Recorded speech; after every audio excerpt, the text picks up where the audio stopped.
विद्यार्थी मित्रांनो, SYBA political science special paper 1 western political thought पाश्चात्य राजकीय विचार या तासाला आपल्या सर्वांचं स्वागत आहे.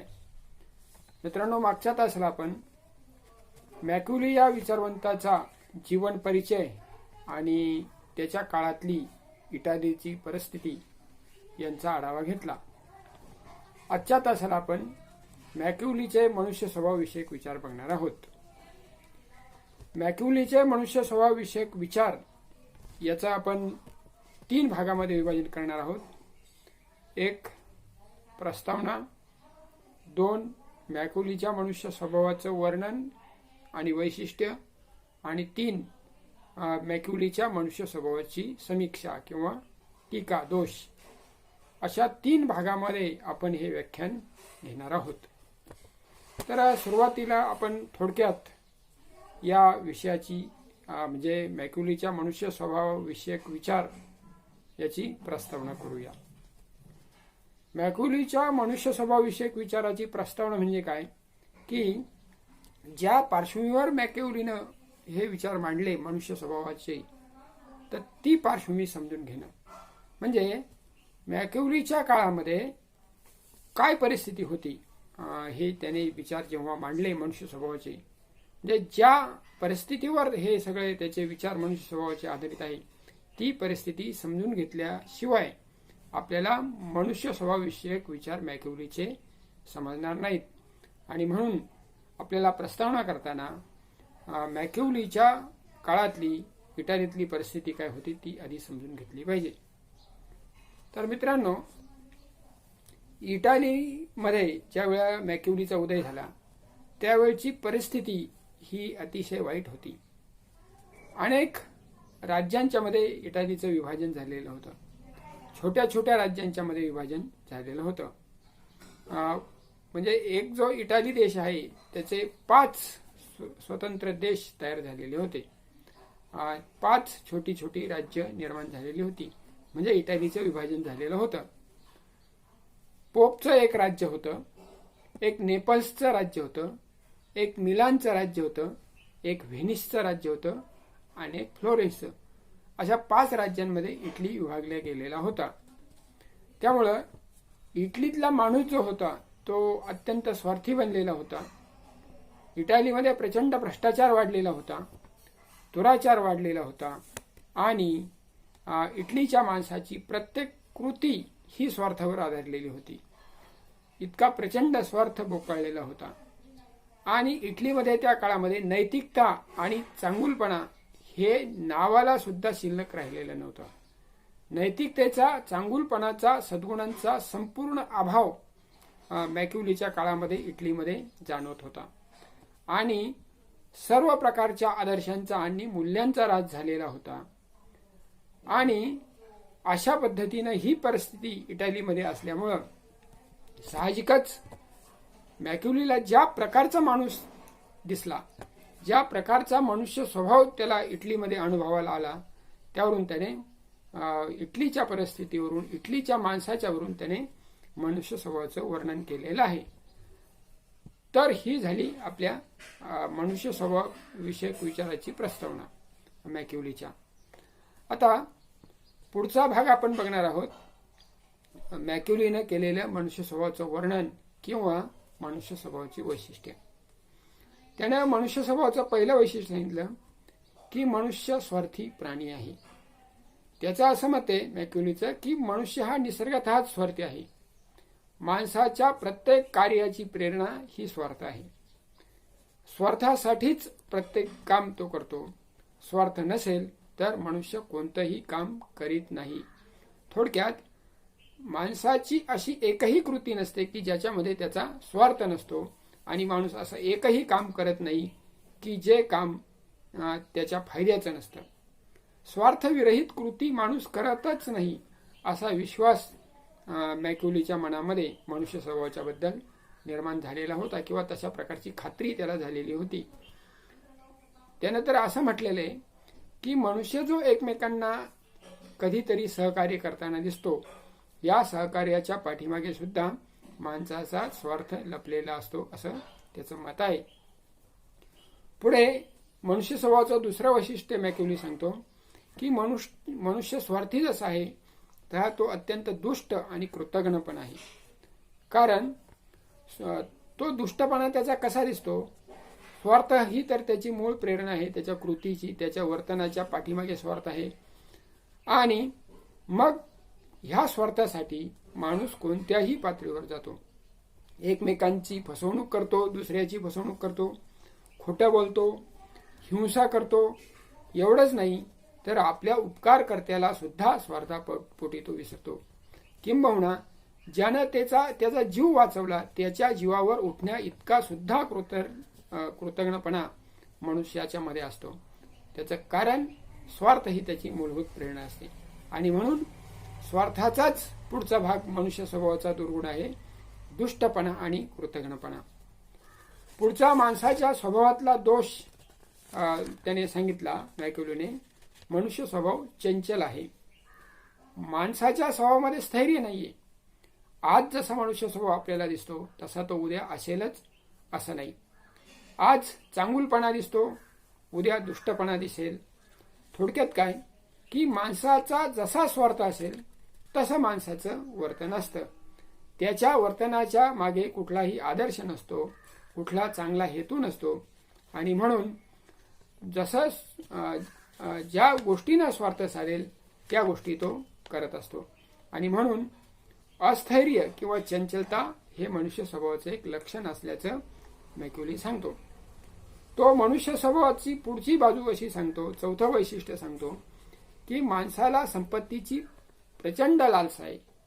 म्हणजे मुळात स्वार्थ हाच माणसाचा पाय आहे, माणसाच्या वर्तनाचा पाया स्वार्थ आहे. आणि त्याच्यातून संपत्तीचा जन्म होतो. म्हणजे स्वार्थासाठी संपत्ती किंवा संपत्ती आणि स्वार्थ या एकाच नाण्याच्या दोन बाजू असल्याचं मॅक्युली सांगतो. आणि त्याला एवढी संपत्तीची लालसा आहे की त्याचा जीवित जरी एखाद्यानं हिरावून घेतलं किंबहुना त्याच्या जीवितापेक्षाही तो संपत्तीला जास्त जपतो. म्हणजे जीव गेला तरी चालेल परंतु संपत्तीचा त्याग माणूस करणार नाही. घरात चोर शिरला तर म्हणजे प्राणपणाला लावून आपल्या संपत्तीचं रक्षण माणूस करतो. प्रसंगी जीव देतो परंतु संपत्तीचा त्याग माणूस करू शकत नाही, इतकी लालसा आहे. आणि ही लालसा किती आहे म्हणजे अमर्याद लालसा आहे. अगदी स्वतःच्या बापाचा एखाद्यानं खून केला तर त्याला माणूस माफ करेल परंतु त्याची संपत्ती लुबाडणाऱ्याला तो कधीही माफ करणार नाही, इतकी त्याला संपत्तीची लालसा आहे. म्हणजे त्याला स्वतःपेक्षा स्वतःच्या जीवापेक्षा संपत्ती जास्त प्रिय आहे आणि स्वतःच्या नातेवाईकांपेक्षा मित्रांपेक्षा संपत्ती जास्त प्रिय आहे. संपत्ती हे त्याचं अंतिम ध्येय असतं. आणि ही संपत्तीची लालसा इतक्या टोकाची असते की तो कोणाविरुद्धही द्रोह करायला संपत्तीसाठी तयार होतो. एक वेळ राजाने त्याला शारीरिक शिक्षा केली, तुरुंगात ठेवलं तर तो विसरून जाईल ती गोष्ट. परंतु राजाने त्याची संपत्ती हिरावली तर तो राज्यक्रांती राजद्रोह करायला तयार होतो. इतका संपत्तीचा मोह आणि लोभ माणसाला आहे. मगाशी सांगितल्याप्रमाणे एक वेळ तो आपल्या बापाच्या खुण्याला विसरेल परंतु संपत्ती लुबाडणाऱ्याला विसरणार नाही किंबहुना त्याला कधीही माफ करणार नाही. आणि ही संपत्तीची लालसा अमर्याद आहे. किती पाहिजे संपत्ती, जे अन्न वस्त्र निवारा शिक्षण या ज्या माणसाच्या मूलभूत गरजा आहेत, आरोग्य असेल किंवा उदरनिर्वाहाची साधनं नोकरी असेल, एवढं भागलं तरी मनुष्य सुखी जीवन जगू शकतो. परंतु त्याची संपत्तीची लालसा इतकी प्रचंड आहे, अमर्याद आहे की त्याला अधिक संपत्ती असावी असं वाटतं.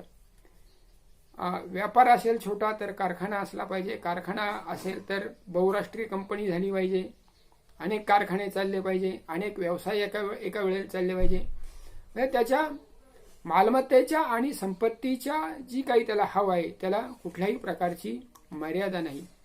आणि आपण जे म्हणतो की अमुक एका व्यक्तीला कुटुंब नाही, जसं प्लेटो म्हणतो की माणूस कुटुंबामुळे भ्रष्ट बनतो आणि कुटुंबासाठी तो संपत्ती मिळवतो आणि तो भ्रष्ट बनतो. तर मॅक्युलीचं असं म्हणणं आहे की कुटुंब असलेली व्यक्ती आणि कुटुंब नसलेली व्यक्ती सगळे सारखेच स्वार्थी असतात. केवळ कुटुंबासाठी मनुष्य संपत्ती आणि कमावतो आणि भ्रष्ट बनतो हे प्लेटोचं म्हणणं अपुरं आहे असं मॅक्युलीचं मत आहे. मॅक्युली असं म्हणतो की विवाहित आणि अविवाहित कुटुंब असलेले आणि कुटुंब नसलेले हे सारखेच स्वार्थी असतात. आपण बघतो की योगी असतात, बुवा असतात, संन्यासी असतात, त्यांनी पण प्रचंड संपत्ती मठांच्या मध्ये धर्मसंस्थांच्या मध्ये साठवलेली असते. धर्मगुरू अध्यात्माच्या गोष्टी बोलतात परंतु प्रचंड संपत्ती बाळगून असतात आणि ऐशोरामाची साधनं सुद्धा त्यांच्याकडे असतात. म्हणजे थोडक्यात काय की अमर्याद संपत्तीची लालसा आहे आणि फक्त कुटुंब असलेला माणूस स्वार्थी असतो असं नाही. कुटुंब नसलेल्या व्यक्ती सुद्धा संपत्ती गोळा करण्याच्या मागे लागतात. योगी, बुवा, बैरागी, संन्यासी, धर्मगुरू, पुजारी देवाचं नाव करतात, धर्माचं नाव करतात, तोंडानं एक बोलतात, संपत्ती असार आहे, संपत्ती व्यर्थ आहे असं म्हणतात आणि देव आणि धर्म याचा वापर करून संपत्ती कमावण्याच्या ते मागे लागतात. किंवा आता हे जे झालं संपत्तीचं, तर सत्तेच्या लालसा हे माणसाचं पाचवं वैशिष्ट्य आहे असं मॅक्युली सांगतो. म्हणजे त्याला जशी संपत्तीची अमर्याद लालसा आहे तशी सत्तेची पण अमर्याद लालसा आहे. आणि सत्तेची लालसा ही कुठपर्यंत असते, म्हणजे अगोदर कुटुंबात सत्ता असावी आपली असं त्याला वाटतं. कुटुंबात त्याची सत्ता प्रस्थापित झाली की त्याला साधं उदाहरण द्यायचं झालं तर त्याला सरपंच व्हावं वाटेल, नंतर जिल्हा परिषद अध्यक्ष व्हावं वाटेल, आमदार व्हावं वाटेल, पुढे मंत्री व्हावं वाटेल, पुढे पंतप्रधान मुख्यमंत्री व्हावं वाटेल. म्हणजे या सत्तेच्या लालसेला पण संपत्तीच्या लालसेप्रमाणेच मर्यादा नाही. आणि म्हणून माणूस कुटुंब असो किंवा नसो, बायका मुलं त्याला असो किंवा नसो, अविवाहित माणसं सुद्धा सत्ता अमर्याद सत्ता मिळवण्यासाठी धडपडत असतात. मग ते योगी, संन्यासी कुणीही असो. सत्तेचा मोह हा धार्मिक माणसालाही तितकाच असतो आणि अधार्मिक माणसालाही तितकाच असतो. विवाहित माणसालाही तितकाच असतो आणि अविवाहित माणसालाही तितकाच असतो. थोडक्यात काय की अमर्याद सत्ता लालसा हे पण मनुष्य स्वभावाचं एक वैशिष्ट्य असल्याचं मॅक्युली सांगतो. त्यानंतर मनुष्य स्वभावाचं पुढचं 6वं वैशिष्ट्य मॅक्युली सांगतो की मनुष्य भित्र आहे, प्रचंड घाबरणारा प्राणी आहे मनुष्य. म्हणजे अगदी साधं उदाहरण बघायचं झालं तर मनुष्य हा एकमेव प्राणी असा आहे की जो अंधाराला घाबरतो. बाकी कुठलाही प्राणी अंधाराला घाबरत नाही. इतर प्राणी अपघाताला घाबरत नाहीत, माणसं अपघाताला घाबरतात. इतर प्राणी संपत्ती जमवत नाहीत, माणूस संपत्ती जमवतो. इतर प्राणी फक्त उदरनिर्वाहापुरतं किंवा आजच्या पुरतं पाहतात, मनुष्य आयुष्यभराच्या संपत्तीची चिंता वाहतो आणि आयुष्यभर संपत्तीचं रक्षण करतो. म्हणजे संपत्तीचा स्वार्थ तर माणसाला आहेच, लोभ वासना प्रचंड आहे संपत्तीच्या बाबतीमध्ये, पण त्याच वेळेला भीती हा पण एक गुण माणसाच्या स्वभावाचा आहे. गुण म्हणा दुर्गुण म्हणा, पण तो मनुष्य स्वभावाचा भीती हा एक भाग आहे. आणि ही भीती कशातून येते, त्याला 2 प्रकारची भीती असते माणसाला. एक जीविताची भीती आणि दुसरी असते संपत्ती आपली कुणीतरी हिरावून नेईल, लुबाडून नेईल, म्हणजे संपत्ती नष्ट होण्याची भीती, संपत्तीच्या चोरीची भीती. अशा 2 प्रकारच्या भीती असतात. म्हणजे स्वार्थातून संपत्ती आणि संपत्तीमुळे येणारी भीती, अशा प्रकारचं हे चक्र असतं. आणि मनुष्य जो काही राज्याच्या आज्ञा पाळतो त्याचं कारणच भीती असते. म्हणजे राजाने जर भीती दाखवली नाही तर माणूस आज्ञा पालन करणार नाही, कायदा पालन करणार नाही, किंबहुना राज्याची सत्ता पण जुमानणार नाही. राज्याचं अस्तित्व मनुष्य मान्य करतो ते केवळ जीवित संपत्तीच्या सुरक्षिततेसाठी. पुढे राज्याची भूमिका काय आहे माणसाच्या स्वभावामध्ये, हे 7वं वैशिष्ट्य मध्ये तो सांगतो. म्हणजे काय की राजानं कसं वागलं पाहिजे लोकांशी. म्हणजे तर मॅक्युली असं म्हणतो की स्वार्थ ही माणसाची मूल प्रेरणा आहे आणि या मूल प्रेरणेचाच उपयोग करून राज्यानं माणसावर नियंत्रण ठेवलं पाहिजे. प्रत्येक कृती माणसाची स्वार्थ प्रेरित आहे. मनुष्य कायदा पालन स्वार्थासाठी करत असतो. राज्यापासून मिळणारं संरक्षण संपत्तीला आणि जीविताला याच्यासाठी राज्याची सत्ता माणूस मान्य करत असतो आणि म्हणून माणसाला जीवित आणि संपत्तीची भीती जी आहे त्या बाबतीमध्ये राज्य संस्थेनं आश्वस्त केलं पाहिजे. राजाला जर आपली सत्ता टिकवायची असेल तर राजानं माणसाला त्याच्या जीविताच्या आणि संपत्तीच्या संरक्षणाची हमी दिली पाहिजे आणि म्हणून राजाचं कर्तव्य आहे की त्याने व्यक्तीच्या जीवित आणि संपत्तीचं रक्षण केलं पाहिजे आणि जीवित आणि संपत्तीचं व्यक्तीचं रक्षण केलं नाही तर व्यक्ती राजाविरुद्ध क्रांती करू शकते. आणि म्हणून माणसाचा जो भीतीचा स्वभाव आहे या भीतीचा स्वभावाचा उपयोग करून राजा समाजावर, लोकांवर, प्रजेवर राज्य करू शकतो आणि म्हणून माणसाला नियंत्रणात आणायचं असेल तर त्याच्यावर दंडशक्तीचा वापर केला पाहिजे. सैनिकी शक्तीचा किंवा बळाचा, पोलिसी शक्तीचा वापर केला, कायद्याची भीती दाखवली, शिक्षेची भीती दाखवली तरच व्यक्ती राज्याच्या आज्ञा पाळू शकतो. तरच तो शांतता आणि सुव्यवस्थेत असणारी समाजव्यवस्था टिकून ठेवायला मदत करू शकतो. आणि म्हणून माणसाला नियंत्रित करण्यासाठी प्रेमाचा उपयोग होत नाही, सहानुभूतीचा उपयोग होत नाही किंवा दयेचा उपयोग होत नाही आणि म्हणून राजानं दंडशक्तीचा उपयोग करून राजाला, समाजाला, लोकांना, व्यक्तीला नियंत्रणात ठेवलं पाहिजे असं मॅक्युली म्हणतो. आता हे मॅक्युलीचे मनुष्य स्वभाव विषयक विचार समजून घेतल्याच्या नंतर, मनुष्य स्वभावाची वैशिष्ट्ये समजून घेतल्याच्या नंतर या व्याख्यानाच्या पुढच्या भागात आपण बघणार आहोत की मॅक्युलीच्या मनुष्य स्वभावातले दोष, त्याच्या मनुष्य स्वभावाचं परीक्षण, मनुष्य स्वभाव विषयक विचारांमधील उणिवा किंवा टीका. त्याने पहिली टीका जी आहे ही मॅक्युलीच्या विचारावरची ती अशी की त्याचं वर्णन हे तत्कालीन परिस्थितीवर आधारित आहे.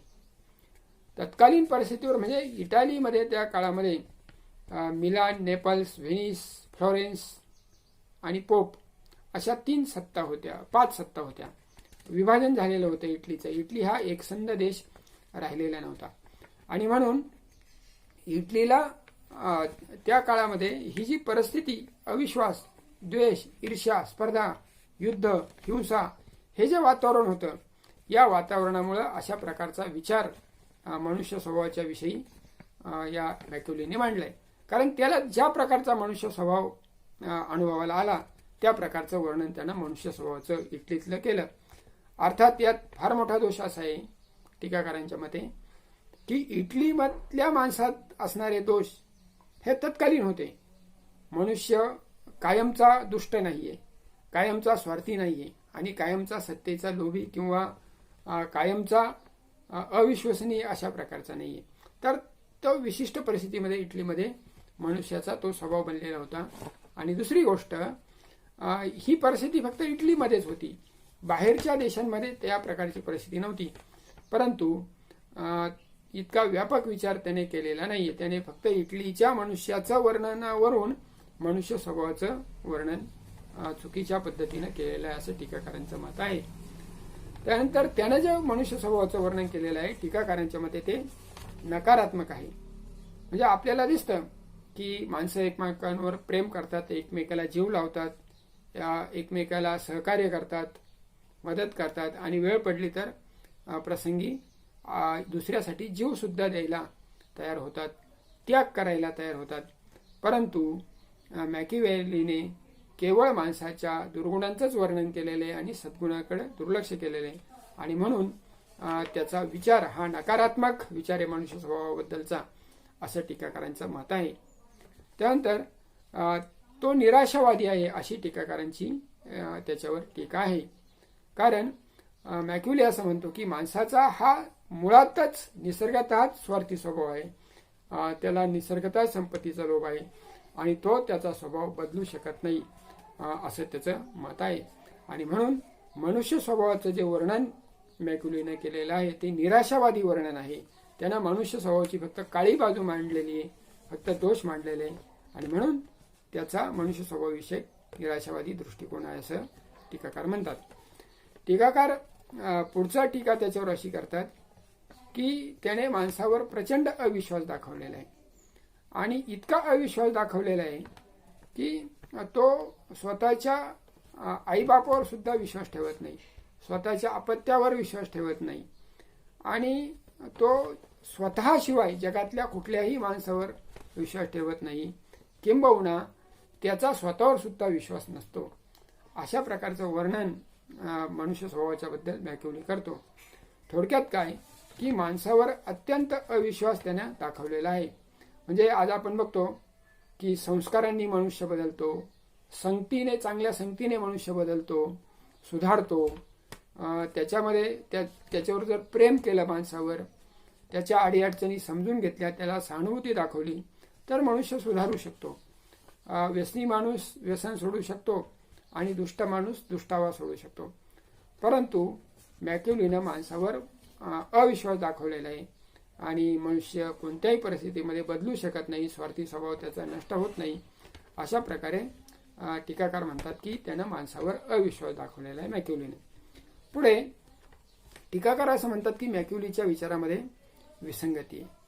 एका बाजूला मॅक्युली असं म्हणतो की मनुष्य स्वभाव अत्यंत स्वार्थी आहे, दुष्ट आहे, कृतज्ञ आहे, विश्वासघातकी आहे आणि त्याच वेळेला दुसरीकडून मॅक्युलीनं मनुष्याच्या मध्ये सुधारणेची पण अपेक्षा केली.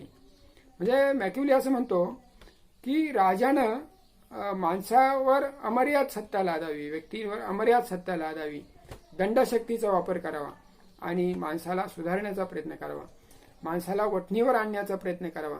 म्हणजे काय की राजानं व्यक्तीला नियंत्रणात ठेवावं, भीतीच्या का होईना पण साह्यानं त्यांनी नियंत्रणात ठेवावं. हा जो विचार आहे मॅक्युलीचा, हा त्याच्या विचारातली विसंगती आपल्याला दाखवतो. कशी विसंगती? तर एकीकडे दुष्ट मनुष्य आहे, स्वार्थी आहे आणि त्याचा स्वभाव कधीही बदलणार नाही असं म्हणायचं, आणि दुसरीकडून राजाकडून अशा स्वार्थी माणसाला नियंत्रित करण्याची अपेक्षा करायची. अशा प्रकारची विसंगती मॅक्युलीच्या विचारात असल्याचे टीकाकार म्हणतात. पुढे टीकाकार असं म्हणतात की मॅक्युलीकडे व्यापक दृष्टीचा अभाव आहे. म्हणजे काय की त्याला जो काही मनुष्य स्वभावाचा अनुभव आलेला हो, हा त्याचा व्यक्तिगत अनुभव होता. म्हणजे सर्वांनाच मनुष्य स्वभावाच्या विषयी हा अनुभव येईल असं नाही, आणि म्हणून केवळ त्याच्या स्वतःच्या अनुभवावरून आणि केवळ इटलीच्या अनुभवावरून, इटलीच्या माणसाच्या स्वभावावरून त्याने संबंध जगातल्या मानवजातीच्या स्वभावाचं वर्णन केलेलं आहे. आणि म्हणून त्याचा जो दृष्टिकोन आहे हा व्यापक नाही, संकुचित अशा प्रकारचा हा त्याचा मनुष्य स्वभावविषयक विचार आहे. म्हणजे मॅक्युलीनं इटलीच्या बाहेर जाऊन जो माणसाचा चांगुलपणा दिसायला पाहिजे तो काही त्याने लक्षात घेतलेला नाही. आणखी एक टीकाकार असे करतात की मॅक्युलीच्या या विचाराला शास्त्रीय आधार नाही, वैज्ञानिक आधार नाही, तर्काचा आधार नाही. कारण त्याचं जे निरीक्षण होतं हे तत्कालीन निरीक्षण होतं, ते एका देशापुरतं मर्यादित निरीक्षण होतं, आणि म्हणून एका देशातल्या परिस्थितीवरून अशा प्रकारे एखाद्या माणसाचं किंवा मनुष्य स्वभावाचं वर्णन करणं हे शास्त्रीयदृष्ट्या चुकीचं आहे असं टीकाकारांचं मत आहे. तर मित्रांनो, या तासाला आपण मॅक्युलीचे मनुष्य स्वभावविषयक विचार समजून घेतलेले आहेत. पुढच्या तासाला आपण त्याच्या राज्यविषयक विचारांचा आढावा घेऊया. धन्यवाद.